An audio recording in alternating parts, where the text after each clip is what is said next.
Welcome to Heart Speak Podcast, episode 220, Healing Disappointment. Well, hello there, wherever you are in the world. It's so good to be back with you, and it's good to be back in my home after a short trip to the UK to see family and friends, which went beautifully. But it also brought up this subject matter that I'm going to be talking about how easy it is to be disappointed and what do we do with disappointment? Because I came to the conclusion that there's a lot of disappointed people around the world. It doesn't make them negative. It's just that disappointment comes from expectations. And when our expectations are not met, we're left with feelings. We're hurt, we're betrayed, we're let down. And overall, it's a sense of something didn't happen in the way I thought it would. So I thought we'd look at that today as we move towards the shortest day, as we would call it in this northern hemisphere, the longest day if you're in the southern hemisphere. But it is a solstice. It's a shifting energy happening on December the 21st. And you're very welcome to join me on a meditation seminar that we're going to be doing on December the 21st. You'll find the details on my website. But I feel that I love these interactive seminars, which will start off about 10 a.m. in our mountain time.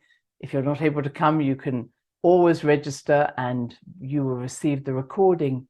But during that time, I'm going to talk about spreading our wings and flying into the next year or next few years, I think, that's going to be so important to us, as so much is going to change in 2023. Really setting the scene, I think, certainly for the next 3 years after that. So do think about joining me or registering, and then you can always see the recording. But other than that, December 21st is a wonderful day, and it is a turning point for us all. And I thought before going there, it's a time of saying, okay, what do I need to release in order to have this experience of spreading my wings or setting up lights in my home? Because this was the whole premise of why we light up a Christmas tree, or I see lights being lit up. And of course, Hanukkah is also here at this time. But the whole idea, if you're living in the Northern Hemisphere, is, burn your candles, light the lights. And what we're doing is inviting the new light into our lives, bringing in more vision, more awareness, but also shining a light on those things that didn't work. Now, we tend to talk about that more coming up to the end of the year and New Year's resolutions, but this is a great time to start that process to say, okay, what isn't working for me and what needs to change for it to work? And that's why I thought, let's look at disappointment.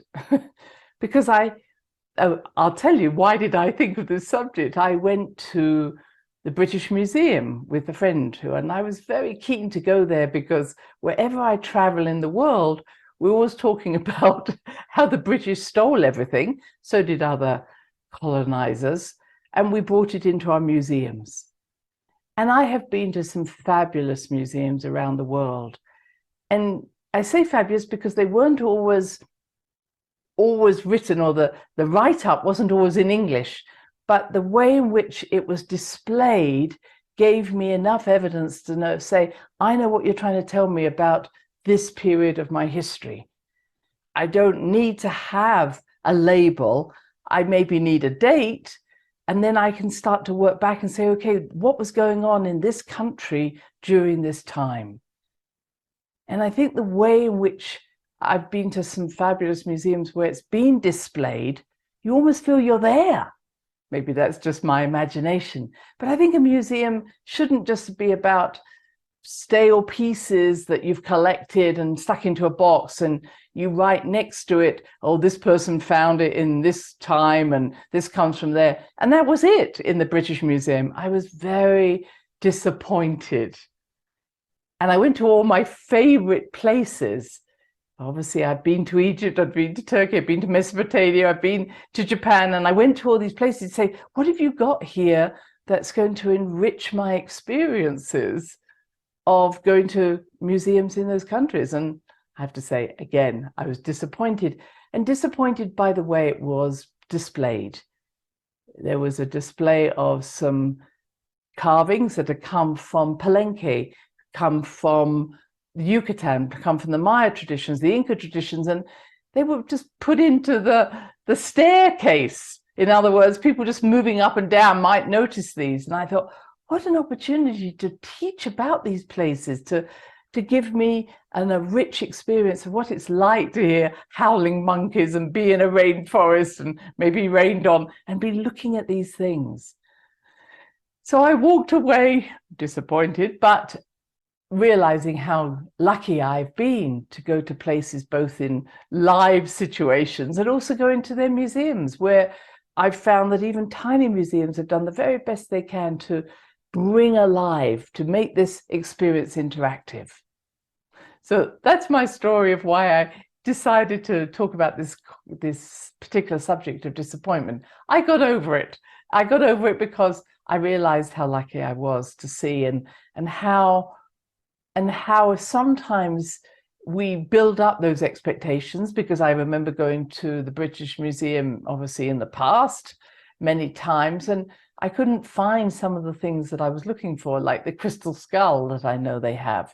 So it felt like some of the things had been removed from our sight. So now I came back to disappointment, and I thought, look at the meaning of the word. The word means disappointment. In other words, the dis is not meeting an expectation, or we could say dis-ease is a uncomfortableness of ease. So it's the opposite. So dis-ease is you're no longer in ease. Disappointed is you're no longer being taken along a pathway that you have appointed. Okay, so I started to look at the word appointment. So I make an appointment to not be disappointed, but that appointment is, there is an expectation that I have formulated a plan that says, this is what I expect to happen at this time. And when I'm disappointed, it doesn't happen. Or I'm disappointed by what I receive at that appointment, if I'm going to say it. And then I broke the word apart even more. And I said, okay, it means to have a point. What's the point? And I thought of the archer who is trying to hit the bullseye in the middle of the target, and how intention plus frequency equals manifestation.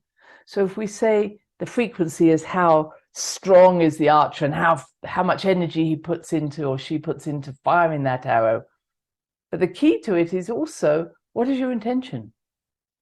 And I'm often talking about this. It's all very well to say, I'm a healer, or I'm doing this, but what is the intention that you are setting up? And you might say, well, that sounds like expectations. Well, I think on some level, it is an expectation. It's like, if I do this thing, if I fire this arrow, my expectation is that the arrow will hit the bullseye, hopefully. So I think we do live in a level of intention, and without intention, we're just floating around. I always say, if you fire the arrow without intention, you're going to hit a few people. You might even, find yourself just not knowing what you're doing. And this, maybe I'm talking at this time because Sagittarius has a tendency, Sagittarian sun that we're in, to fire the arrow and then think about where they should have gone. No disrespect to Sagittarians, but it is a Sagittarian time that we're living in at this moment. So what's the point, I think, is important. And I think in all our assessments, sometimes we make an appointment, or we choose to do something, but we're not always sure what it is that we are going to get out of it, or why are we doing this? Now, I feel that the more we attach our own emotional needs into this, the more likely we are going to be disappointed, I'm sorry to say. So you meet up with someone and you haven't actually told them that this is the point of the meeting and that these are your expectations of that meeting. We assume they might know. It might be even a colleague you're working with, and you assumed you're on the same level, or you're talking about the same, going in the same direction. And I thought of that word, assume. I think I've heard it be assume. In other words, you're an ass if you actually assume anything. Not sure if I agree with that, but I think that so often we enter a situation, whether it's meeting with someone or going somewhere or even just living our life, we assume that everybody is on the same page. We're all heading in the same direction. We've all got the same point of contact or point of direction.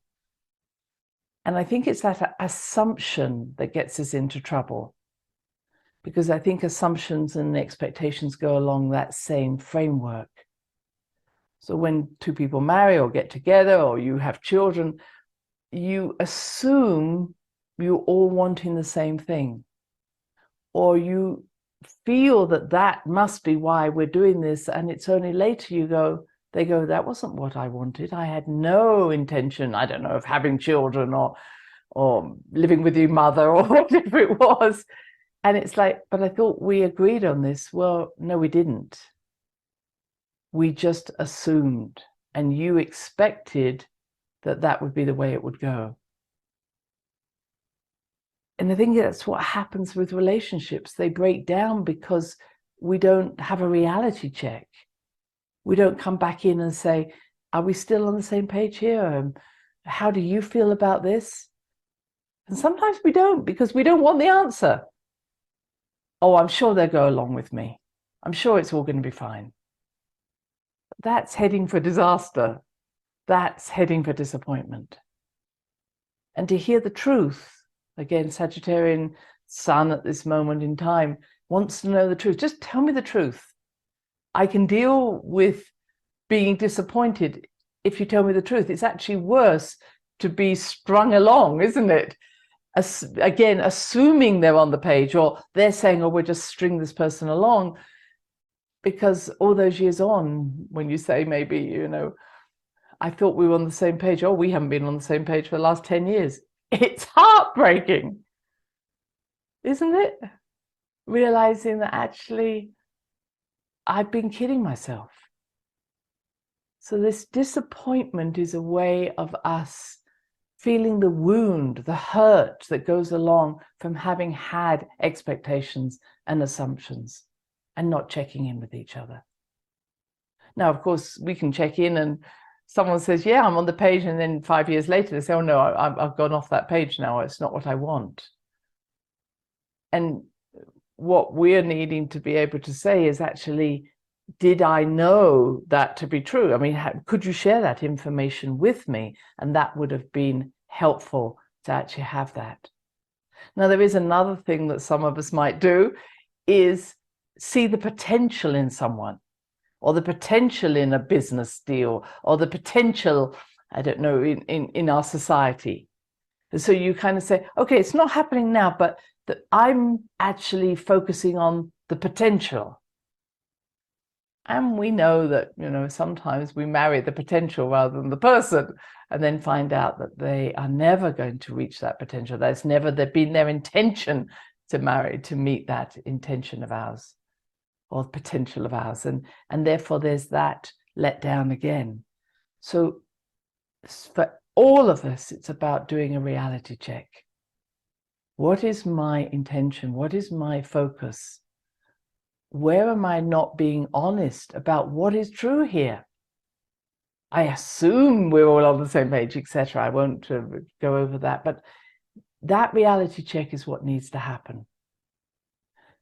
And during COVID, I assumed the health societies, whoever, would all want us to get better. But I've now realized that was my assumption, my expectation as a doctor, as a healer, saying, well, of course, everybody is doing everything for the good of mankind or the good of the health of their society or culture. And then I've come to find out that they don't. It's more about being about money. It's more about keeping your job. So over this period of time, I think a lot of people's expectations have been shattered. They have been disappointed. Because if I look around the world, I'm not hearing many leaders, whatever their leadership is in, saying, I'm doing this for the good of you in a positive way. It's often like, I'm doing this for the good of you to keep you safe, and therefore you have to. It's very defense mechanism. Have a vaccine, keep indoors, I'm keeping you safe, when actually I don't want to be living a life which is all about fear, because that's what it is. Keep yourself alive. You can't do this on your own. Again, telling me I'm powerless to actually have a healthy immune system, one could say. What can I do to build up my immune system? Go outside, be in fresh air, have fun, laugh, have a purpose. All of these are, but how often did we hear any of that? Lock you down, stay inside, don't meet people, don't laugh, don't sing. So everything that we believed were things that would inspire us and lead us all forward in the same way actually didn't come to pass. And my sense was that I heard, again, when you enter another person's country, including my own, my birth country, the messages that were coming out across the tannoy were atrocious. But we become so immune to them because they are existing all the time. All I was hearing is either you should be feeling lucky because what you've got, because of all these poor people that haven't got it, so give us some money, or don't do this, don't do that, don't do that. I was either being shamed or blamed, or watch out, there's people around who are going to hurt you. All of that might be true, but it didn't give me a sense that I was being empowered and strengthened and really being able to share my compassion. I was being shown that I was a lesser being for having too much, and that I should be ashamed of that and give to others, etc. So when we come down to what's going on at this present time, I'm noticing a lot of people are feeling disappointed. They followed a leader, they followed a way, they followed a belief, and now all of that's crashing. I thought this is how it was going to be. I thought this was the point. And what I'm watching is that when we get disappointed, we tend to go into a grief process. And you've heard me talk about this before. We initially are numb. So you ask someone, wow, that must have felt really difficult when that didn't happen. Oh, it's okay. So it's either numb and denial, or we go into the blame and anger, which is part of the grief situation, or we go into a bargaining. I mean, the next step is bargaining. So we can, if I'm disappointed, it can be, oh, Christine, you should have gone there yesterday and you wouldn't have been disappointed. Or you had too many high expectations. That's a bad thing to have. So I either blame myself or I blame others. So that's what we do when we're in a grief process. And then we go into this bargaining stage. And I hear that a lot. Well, let's talk about this. Let's talk about why this is happening. As if by talking, you can somehow understand where the person's coming from, which is great, but also somehow persuade yourself that they're not as you imagine them to be. And I know many of you are listening have had intuitive ideas or hits long before the disappointment. And in some ways, when they do disappoint you, you say, I'm not surprised. But we keep going back and back into that same situation to just kind of prove that our intuition was right first time. Now, is it the fact we're not blaming someone else? As I said, this is more about, I'm so sorry, I was on a different track. I was expecting something that was very different from what you were expecting. Or I was expecting something and I wasn't seeing clearly. That's what we need to say. It isn't saying, that you're a bad person, I'm a good person, or that I need to go on about why we're not able to meet up or to have that point of contact. We need to just say we're different people, different frequencies. And what we don't need to be doing is trying to create a story. We're just saying, clearly we have different focuses. Clearly we have different points of view. if you're living or working with someone, you might have to say, well, let's focus on what we do agree with. But I'm not going to try and persuade you to come over to my sense of awareness, or vice versa. So I would say that bargaining stage where we've beaten up on ourselves or beaten up on them, we try to make good. Well, let's talk about it. It's often just a kind of a way of almost denying the problem or not feeling the problem. Like saying, actually, it hurts. I don't need to be around this person. Or I need to find a different way of communicating with them. And then we can get depressed. So we can get depressed of saying, wow, I feel out of control of this situation. It's not as I thought it was going to be. And then we move on. And so when we are disappointed, we do go through this grief process. This is what I'm saying. And sometimes it traumatizes us. Literally, I'm saying, oh my goodness, I'm so hurt by that. I can't go on. This isn't a place to stay. There are obviously many ways of moving on through hurt. Because in the end of the day, the question has to be, so what did you expect? Not in a, well, what did you expect? But more like, what is it that your agenda was?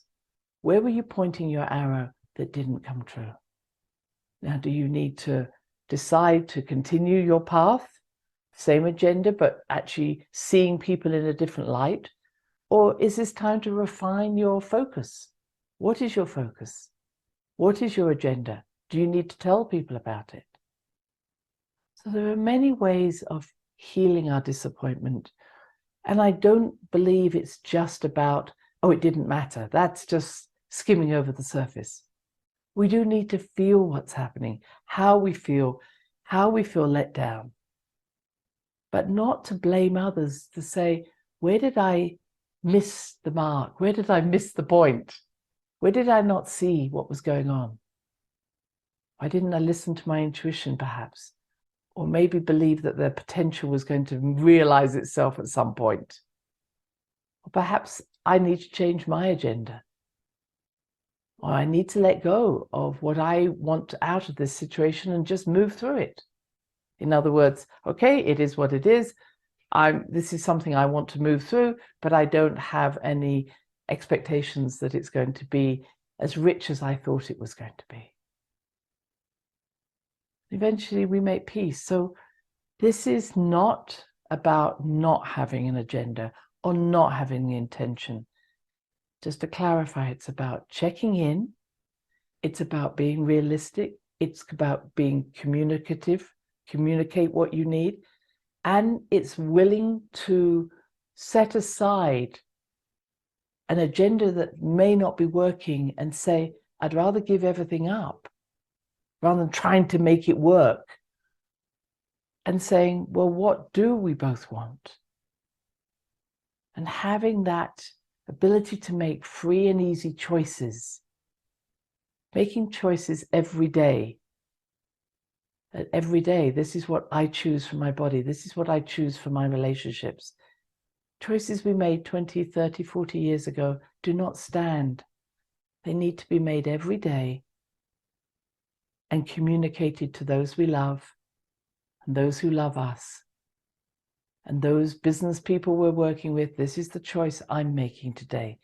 This is the empowerment that we bring to our lives. So I choose to see you next week.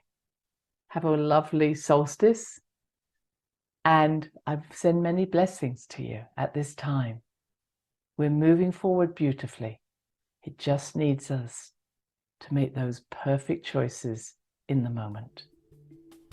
Until next time now. Bye-bye.